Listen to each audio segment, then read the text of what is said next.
Every morning, I put on my talit and tefillin, the leather boxes and white cloak that Jewish men around the world have worn for millennia. I wrap them around my hand in the way it's done by Jews from Turkey. That was how I learned it, because it was, I thought, the closest thing to the Greek way that had been lost to my family.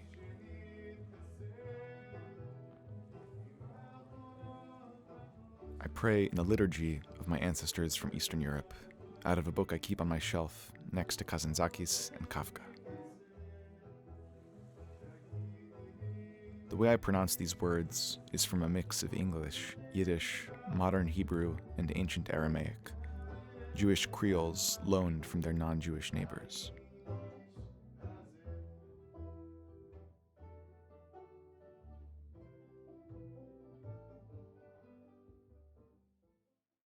Okay, so this next song is from Greece and Yugoslavia, and this is the area my family comes from. Each tradition that I have maybe has a particular time and place that I or my ancestors pulled it from. But as a whole, this strange patchwork of cultural osmosis makes sense maybe only to me. Growing up in a world where everybody was Jewish, prayer in this form was something I felt forced to do. I resentfully saw it as the vestige of the old world that we hadn't managed to shake. Only when I came to college did it become what I choose to do, what I enjoy. I don't remember when I started turning off my phone for Shabbat, when I stopped going to parties on Friday night, when I started wearing black and white, spending every Saturday around the table with friends in prayer and song. I don't remember when I started actively choosing to keep all these traditions, and I don't know what of this is really inherited, what is out of a genuine desire for divine connection, and what am I doing just to feel special? You may ask, how did this tradition get started? I'll tell you. I don't know. But it's a tradition. And because of our traditions,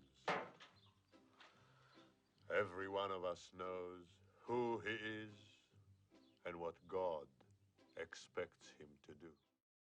Being in college, in the spiritual wilderness, where I've been many people's first Jewish friend, has made me appreciate the responsibility and blessing of standing out in a positive way. Seeing the people around me try on their own new identities of aesthetics, gender, politics, I connect on a deep level to anyone seeking out meaning, negotiating their place in the community. When I'm praying, singing, studying, surrounding myself with this environment of Jewish thought and spirituality is when I feel most at home, at one with history, part of a larger family, connected to a higher power. And yet, my journey feels individual, climbing the family tree I've inherited and the family tree I've constructed. What do I keep? What do I reject? And what do I add? I'm still figuring out where I fit into tradition. Am I one more link in the chain? Or as the bridge between generations, do I have some special responsibility to remember and revive all that's been lost? Along with my other friends who are on this journey in varying stages to varying places, I've discovered that we have been assembling our identities from the spare parts of history, family, and curiosity. There's a metaphor in Jewish mystical literature of the soul as a wick, tradition as the oil, and divinity as the fire. At the core of every Jewish soul is a spark of unfiltered godly breath, endlessly radiating light. Through our actions, we cover it up with dirt.